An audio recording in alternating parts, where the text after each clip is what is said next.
За өдрийн мэндэ манайхаа.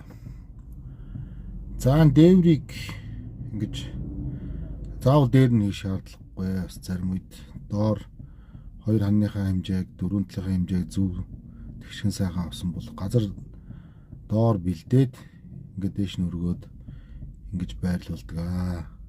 Энэ бол их амар байдаг. Заавал тэр өндөр дээр юм хийх шаардлагагүй.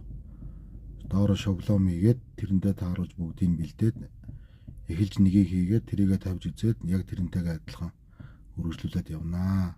Хоёр талын цахигаа тавиад хооронд нууц тавьж агаад тэгээд байрлалын зөв оруулалт тавина.